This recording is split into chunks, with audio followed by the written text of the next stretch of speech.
The Story of the World. History for the Classical Child. Volume 1, Ancient Times. From the earliest nomads to the last Roman emperor. Susan Weisbauer. Chapter 13. The General and the Woman Pharaoh.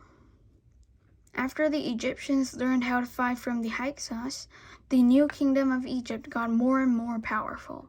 This is sometimes called the Golden Age of Egypt because Egypt was richer than ever before. Pharaoh after Pharaoh came to the throne, ruled well, and kept the new kingdom of Egypt strong.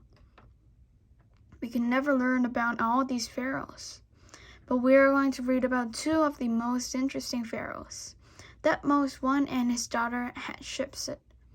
Thutmose I, the general. Before he became pharaoh, Thutmose I was a general in the Egyptian army. Leading the army into wars was what he did best, and he liked to fight. Thutmose helped the Egyptian princes drive the Hyksos out of Egypt. When the leader of the Egyptian princes became king, Thutmose was his right-hand man. Then Thutmose married his daughter, and when the king died, Thutmose became the new pharaoh of Egypt.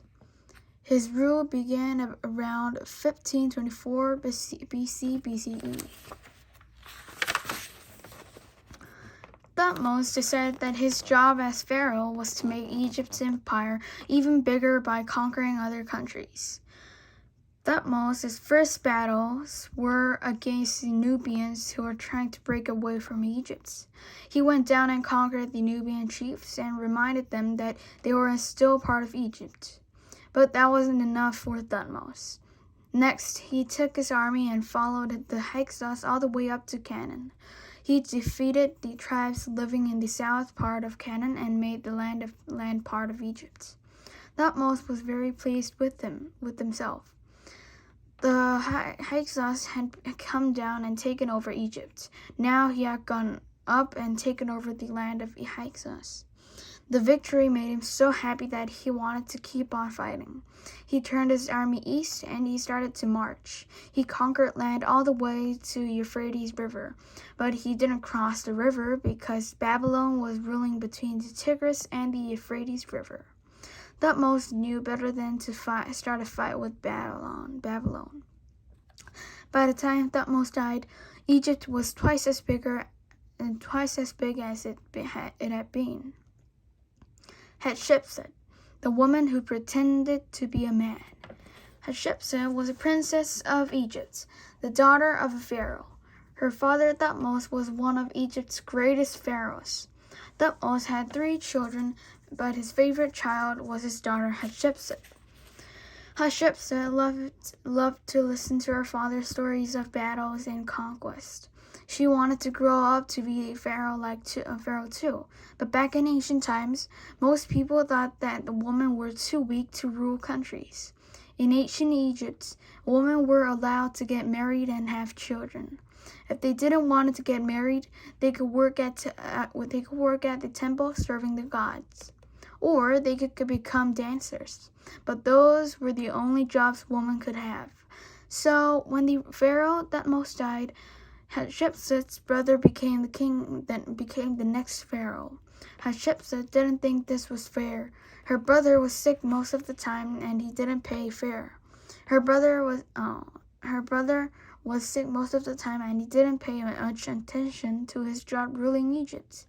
I would be a better pharaoh than my brother, she told herself, but he's a man and I'm a woman. Will I ever get the chance to show what a good ruler I can be? Hatshepsut's brother got sicker and sicker, and one day he died. He had only been pharaoh for 4 years. Before he died, he told Hatshepsut that he wanted his son to be the next pharaoh, but his son was just a baby. So Hatshepsut said to the Egyptians, I will help my brother's son rule Egypt until he is old enough to be pharaoh on his own. The Egyptian people agreed, and Hatshepsut was finally able to rule Egypt. She wasn't the real pharaoh. Everyone knew that her nephew would soon be old enough to rule. But when that day came, Hatshepsut announced that she would not give up and she would not give up the throne. My father always meant me to be the crown prince, she told her people. He wanted me to become pharaoh rather than my brother. You can't do that, the people in the palace said.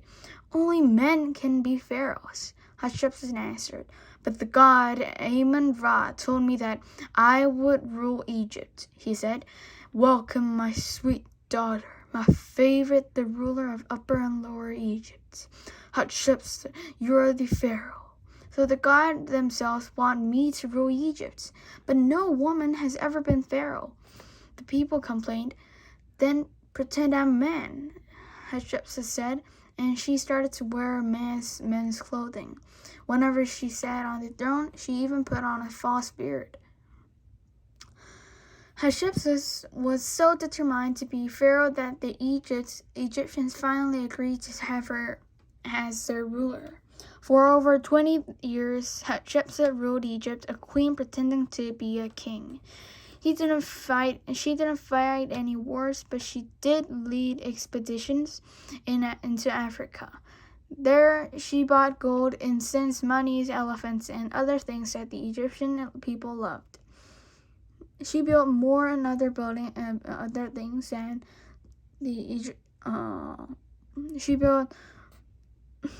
She built more monuments than any other Egyptian queen. She ruled over the Egyptians until her death. The Amenhotep, and King Tut. Thutmose I and Hatshepsut were powerful rulers, but we remember two other pharaohs for Egypt for different reasons. The pharaoh Amenhotep tried to change the way that the Egyptians worshiped their gods, and we remember the pharaoh Tutankhamun because of the way he was buried. Amenhotep, many gods or one god? Amenhotep's father was pharaoh, so when he died, Amenhotep inherited his throne. He became pharaoh around 1350 BCE. He was the fourth pharaoh named Amenhotep, so he was known as Amenhotep IV. At first, Amenhotep acted like any other pharaoh. He made laws. He sent the army out to start rebellions. He married a princess from Nubia and had a daughter. He worshipped all of Egypt's many gods. As a matter of fact, he was named after one of Egypt's most important gods, Amun, a god of the sun who was sometimes called the king of the gods. Amenhotep sacrificed to Amun, gave money to his priests, and held big celebrations to honor this powerful god. But then something happened to Amenhotep. He decided that Amun didn't exist. As a matter of fact, he decided that none of Egypt's gods were real. The Egyptian people were horrified. After all, they worshipped dozens of gods. They were polytheists.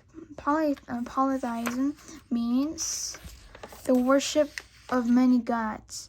The Egyptians thought that the gods controlled every part of life.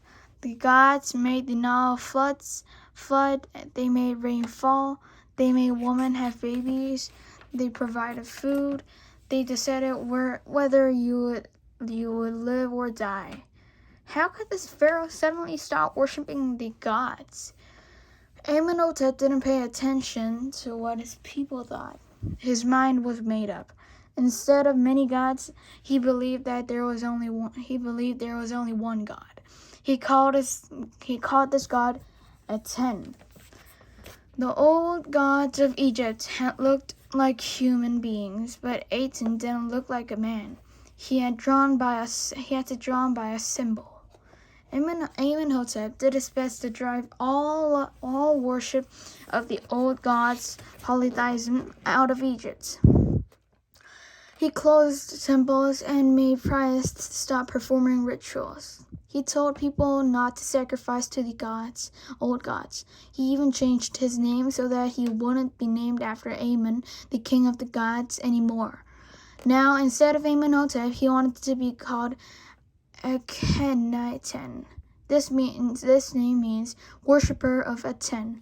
Amenhotep was the first Egyptian monotheist. Monotheism means worship of only one god. He spent much of his reign worshiping Aten. He built a whole new city with a huge new temple in it for Aten.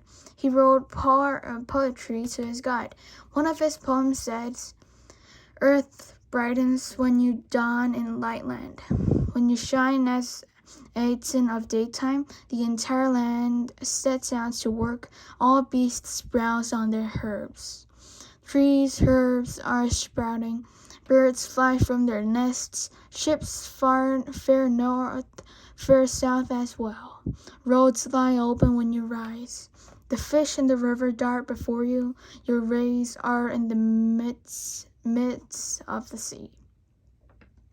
As long as Amenhotep lived, he kept the Egyptians from worshiping all their gods. But as soon as Amenhotep died, the Egyptians rebelled. They closed the temple to Aten. They reopened all their other temples. They went back to worshiping all the gods of Egypt, and they erased Amenhotep's name from all the monuments he had built. They took him out of their records, out of all their records. They moved out of his new city and let it crumble away into ruins. They were so angry at Amenhotep for trying to make them worship just one god that they tried to forget, and he had ever been Pharaoh. Monotheism in Egypt had failed. Polytheism, the worship of many gods, had won after all. The boy buried with treasure, King Tut. Tut became king of Egypt when he was only 7. He grew up in the house of Amenhotep, the pharaoh who changed his name into Akhenaten. There, Tut was originally named Tutankhaten, a name honoring the god Aten. But when he became king, Tut changed his name to Tutankhamen, a name honoring Amun, the old king of the gods. King Tut helped to wipe out the worship of Aten. He encouraged the people to start worshiping the old gods again. He helped to erase Akhenaten's name from all Egyptian records. But King Tut did not have much time to rule. He died when he was 18. Tut wasn't buried in a pyramid. You see, robbers knew that the pyramids of Egypt were full of treasure. They broke into the pyramids and robbed them of all their gold and jewels. Sometimes they even dumped the mummies of pharaohs out onto the floor and stole the golden coffins. So the Egyptians began to hide their tombs in the hills and mountains. They carved caves into the cliffs, put their pharaohs and treasures inside, and then blocked up the doors with stone to hide them. Their favorite place to bury pharaohs was a long rocky valley, catacombed with caves and passageways. This valley, now called the Valley of the Kings, has 60 tombs in it, and the tombs are well hidden. Robbers never found King Tut's tomb. As a matter of fact, no one knew it was there for thousands and thousands of years. Over 3,000 years later, a man named Howard Carter was working in the Valley of the Kings. He had spent years looking for the tombs of the pharaohs. He found Hatshepsut's tomb. He was convinced that another royal grave was hidden in the Valley of the Kings, but he was simply unable to find it. One day, Howard Carter was moving a stack of stones when he found something unexpected, a step. He ran for help. His men, digging all through the day, uncovered more steps leading down to a door in the stone. On the door, Carter found a name in hieroglyphs, Tutankhamen. Carefully, Carter cut a hole in the door. He held up a light to the door. At first, he could see was darkness. He moved his light from side to side. Suddenly, a beautiful golden gleam sprang out from the blackness. The room was full of gold. Carter's friends were pressing in behind him. "What do you see?" one of them asked. "Can you see anything?" "Yes," Howard Carter said. "Wonderful things." The workmen slowly pried the door open. In front of them was a room filled with treasures. King Tut's throne, golden statues of the young king, game boards inlaid with ivory and jewelry, rings, necklaces, stars, jewel-encrusted chests, figures of the gods and goddesses. All of these were crowded into King Tut's tomb. Howard Carter and his friends kept on exploring. They found a whole series of rooms linked together by hallways.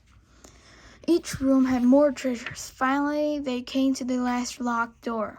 Carter opened it carefully. Inside, he found the body of the young king, Tutankhamun himself. At first, all Carter saw was a huge golden box. Then he realized that the box opened at the top. Inside this golden box, he found a heavy stone chest. Inside the stone chest, he found a golden statue of the king lying on its back. As soon as he touched the statue, he knew that it was actually a wooden coffin carved to look like the king and then coated with gold. He pried the coffin open, expecting to see Tut's body. Instead, he found another wooden coffin covered with gold. And when he opened this coffin, he found yet another coffin, this one solid gold, through and through. Carefully, he opened this final coffin. There was Tutankhamun's mummified body wrapped in linen and soaked with spices. It was so well preserved that Howard Carter could even see the dead king's face. Soon, people began to say that there was a curse on Tut's tomb. The man who helped Howard Carter open Tut's tomb, Lord Carnarvon, died only 7 weeks after the burial chamber was first opened. Was this the result of inscription found on the statue of Anubis, the god of death, inside Tut's treasure? The inscription reads, "It is I who hinder the sand from choking the secret chamber. I am for the protection of the deceased." 5 months later, after Lord Carnarvon's death, his younger brother also died unexpectedly. And that's not all. Howard Carter's pet canary was swallowed by a cobra on the very day that the tomb was first opened. A cobra was also carved on Tut's mask so that it would spit fire at all enemies of the king. There were 26 people present when the tomb was opened. Within 10 years, 6 had died, but the others lived into old age. So you decide, was there a curse in Tut's tomb? The end of chapter 13.